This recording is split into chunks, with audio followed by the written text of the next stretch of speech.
Hi hello welcome back to my channel. ವೀಕ್ಷಕರೇ, ನಮ್ಮ ಚಾನಲ್ಗೆ ಲೈಕ್ ಮಾಡಿ, ಶೇರ್ ಮಾಡಿ, ಸಬ್ಸ್ಕ್ರೈಬ್ ಮಾಡೋದು ಮರಿಬೇಡಿ. ನೀವು ಸಬ್ಸ್ಕ್ರೈಬ್ ಮಾಡ್ತೀರಾ ಅಂತ ನನ್ನ ಹೋಪ್ ಇದೆ. ನೋಡಿ ವೀಕ್ಷಕರೇ, ನಿಮಗೆ ನಮ್ಮ ಮಲ್ಲಿಗೆ ಗಿಡದಲ್ಲಿ ಫಸ್ಟ್ ಟೈಮ್ ಹೂವು ಬಿಟ್ಟಿದ್ದಾವೆ. ತುಂಬಾ ಖುಷಿ ಆಗ್ತಿದೆ. ನೋಡಿ ಎಷ್ಟು ದಪ್ಪ ಮಗ್ಗುಗಳು, ಹೂಗಳೆಲ್ಲ ಎಷ್ಟು ಚೆನ್ನಾಗಿ ಅರಳಿದ್ದಾವೆ. ಇಷ್ಟು ದಿವಸ ಆದಮೇಲೆ ಮಲ್ಲಿಗೆ ಗಿಡದಲ್ಲಿ ಮಗ್ಬಿಟ್ಟಿದ್ದಾವೆ.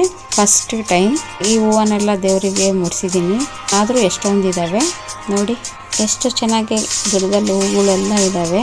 ಮನೆಯಲ್ಲಿ ಎಲ್ಲ ಥರದ ಗಿಡಗಳು ಹಾಕಿದ್ದೆ. ಮಲ್ಲಿಗೆ ಗಿಡ ಒಂದು ಹಾಕಿರಲಿಲ್ಲ, ಅದನ್ನು ಹಾಕೋಣ ಅಂತಂದೇಳಿ ಹಾಕಿದ್ದೀನಿ.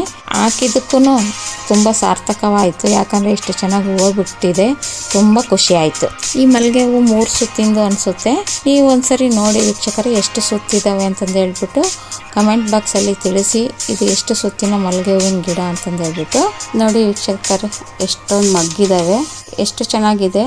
ನಮ್ಮ ರೆಗ್ಯುಲರ್ ವೀಕ್ಷಕರು ಒಬ್ಬರು ಕೇಳಿದರು, ನೀವು ಗಿಡಗಳಿಗೆ ಏನು ಹಾಕ್ತೀರಾ, ತುಂಬ ಚೆನ್ನಾಗಿ ಬಂದಿದೆ. ತುಳಸಿ ಗಿಡ ಹಾಕಿದ್ದೆ ಶಾರ್ಟ್ಸಲ್ಲಿ. ಅದರಲ್ಲಿ ಒಬ್ಬ ವೀಕ್ಷಕರು ನಮಗೆ ಕೇಳಿದರು, ನಿಮ್ಮ ತುಳಸಿ ಗಿಡದಲ್ಲಿ ಒಂದು ಎಲೆನೂ ಒಣಗಿಲ್ಲ, ಹಸಿರಾಗಿದೆ, ಎಷ್ಟು ಚೆನ್ನಾಗಿದೆ ಅಂತಂದು ಹೇಳ್ಬಿಟ್ಟು. ನಾನು ಏನು ಮಾಡಲ್ಲ, ಪ್ರತಿನಿತ್ಯ ನೀರು ಹಾಕ್ತೀನಿ, ಹಾಗೂ ಸೂರ್ಯನ ಬೆಳಕು ಚೆನ್ನಾಗಿ ಬರೋ ಹತ್ರ ಇಟ್ಟಿದ್ದೀನಿ ಗಿಡಗಳೆಲ್ಲ. ಆದ ಕಾರಣ ತುಂಬ ಚೆನ್ನಾಗಿ ಗಿಡಗಳು ಬೆಳೀತಾ ಇದ್ದಾವೆ. ಮಳೆ ಬಂದಾಗ ಮಳೆ ನೀರೂ ಸಹ ಬೀಳೋ ಥರ ಇಟ್ಟಿದ್ದೀನಿ. ಅದಕ್ಕೋಸ್ಕರ ಎಷ್ಟು ಚೆನ್ನಾಗಿದ್ದಾವೆ. ಇದರಲ್ಲಾದ್ರೂ ಸಹ ನೋಡಿ, ಒಂದು ಎಲೆ ಸಹ ಒಣಗಿಲ್ಲ. ಒಂದು ಇದರಲ್ಲಿ ಎಷ್ಟೊಂದು 3 ಮೊಗ್ಗು, 4 ಮೊಗ್ಗು ಆ ಥರ ಬಿಟ್ಟಿದ್ದಾವೆ. ಈ ಥರ ಬರಬೇಕಂದ್ರೆ ಬಿಸಿಲಲ್ಲಿ ಚೆನ್ನಾಗಿ ಇರಬೇಕು ಗಿಡಗಳು. ಬಿಸಿಲಿನ ಶಾಖ ಬಿದ್ದಷ್ಟು ಗಿಡಗಳು ಚೆನ್ನಾಗಿ ಬೆಳೆಯುತ್ತೆ. ನೋಡಿ ಎಷ್ಟು ಚೆನ್ನಾಗಿ ಅರಳಿದ್ದಾವೆ ಅಂತಂದು ಹೇಳ್ಬಿಟ್ಟು ಅಲ್ವಾ. ಗಿಡದಲ್ಲಿ ಅಷ್ಟೊಂದು ಹೂವು ನೋಡೋದೇ ತುಂಬ ಖುಷಿ ಆಗ್ತಾಯಿದೆ. ನನಗಂತೂ ಹೂವು ಬಿಟ್ಟಾಗಂತೂ ತುಂಬಾ ಖುಷಿ ಆಗೋಯ್ತು. ಫಸ್ಟು ಹೂವನ್ನೆಲ್ಲ ಬಿಡಿಸ್ಬಿಟ್ಟು ನಾನು ಲಕ್ಷ್ಮೀ ದೇವರಿಗೆ ಮತ್ತು ಸರಸ್ವತಿ ಅಮ್ಮಗೆ ನಾನು ಇಟ್ಬಿಟ್ಟು ಪೂಜೆ ಮಾಡಿದೆ. ನನಗೆ ಏನೋ ಒಂಥರ ಖುಷಿ ಆಯಿತು. ಮನೆ ಬಾಗಿಲು ತೆಗೆದಾಗ ಗಮ್ಮಂತ ವಾಸನೆ ಬರುತ್ತೆ.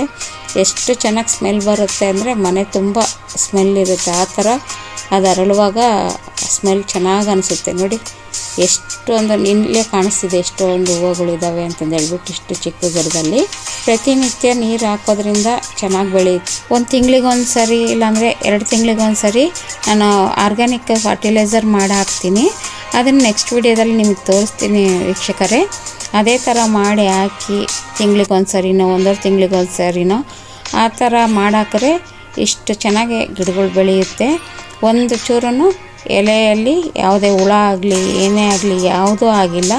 ತುಂಬ ಚೆನ್ನಾಗಿ ಬೆಳೆಯುತ್ತೆ. ನೋಡಿ ನೀವೇ ನೋಡ್ತಾ ಇದ್ದೀರಲ್ಲ, ಎಷ್ಟು ಚೆನ್ನಾಗಿ ಕಾಣ್ತಿದೆ ಹೂಗಳು.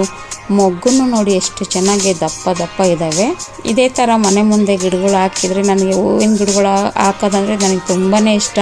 ಪ್ರತಿನಿತ್ಯ ಬೆಳಗ್ಗೆ ಎದ್ದಿದ ತಕ್ಷಣ ನಾನು ಒಂದು ಸ್ವಲ್ಪ ಹೊತ್ತು ಗಿಡದ ಮುಂದೆ ಕೂತ್ಕೊಂಡು ಅದನ್ನು ನೋಡೇ ನಾನು ಒಳಗಡೆ ಬಂದು ಸ್ವಲ್ಪ ಕೆಲಸ ಮಾಡೋಕ್ಕೆ ಚೆನ್ನಾಗಿ ಅನಿಸುತ್ತೆ.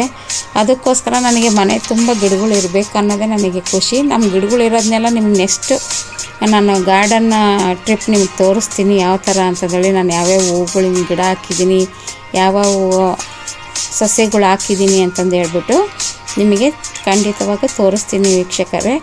ಅದಕ್ಕೋಸ್ಕರ ನೀವು ಏನು ಮಾಡಬೇಕು, ನಮ್ಮ ಚಾನಲ್ಗೆ ಲೈಕ್ ಮಾಡಿ, ಶೇರ್ ಮಾಡಿ, ಸಬ್ಸ್ಕ್ರೈಬ್ ಮಾಡಿ. ಗೊತ್ತಾಯ್ತಾ? ನೋಡಿ ಮಗ್ಗುಗಳು ಎಷ್ಟು ದಪ್ಪ ಕಾಣಿಸ್ತಿದ್ದಾವೆ. ನೋಡಿ ಎಲೆ ಆದ್ರೂ ನಿಮಗೆಲ್ಲಾದರೂ ಒಂದು ಎಲೆ ಒಣಗಿರೋದು ಕಾಣಿಸುತ್ತಾ? ಇಷ್ಟು ಚೆನ್ನಾಗಿ ಹೂವು ಬಿಡಬೇಕಂದ್ರೆ ಏನು ಮಾಡಬೇಕು ಗೊತ್ತಾ? ಎಲೆಗಳನ್ನೆಲ್ಲ ಕಿತ್ತಾಕಬೇಕು. ಮೇಲೆ ಚಿಗುರು ಹೊಡೆಯುತ್ತಲ್ಲ ಎಲೆಗಳು, ಆ 2 ಎಲೆಗಳನ್ನ ಬಿಟ್ಬಿಟ್ಟು ಕೆಳಗಡೆ ಇರೋ ಎಲೆಗಳನ್ನೆಲ್ಲ ಕಿತ್ತಾಕಬೇಕು. ಹಂಗಾದರೆ ಮತ್ತೆ ಹೊಸ ಚಿಗುರು ಬಂದು ಆ ಚಿಗುರಲ್ಲಿ ಹೂವು ಬರೋಕ್ಕೆ ಸ್ಟಾರ್ಟ್ ಆಗುತ್ತೆ. ಈ ರೀತಿಯಾಗಿ ನಿಮ್ಮನೆಯಲ್ಲೂ ಗಿಡ ಇದ್ದರೆ ಈ ರೀತಿ ಮಾಡಿ ಚೆನ್ನಾಗಿ ಹೂವು ಬಿಡುತ್ತೆ. ವೀಕ್ಷಕರೇ, ಇದೇ ರೀತಿಯಾಗಿ ನಮ್ಮ ವಿಡಿಯೋ ನೋಡ್ತಾ ಇರಿ. ವಿಡಿಯೋ ನೋಡಿದ್ದಕ್ಕಾಗಿ ಥ್ಯಾಂಕ್ ಯು.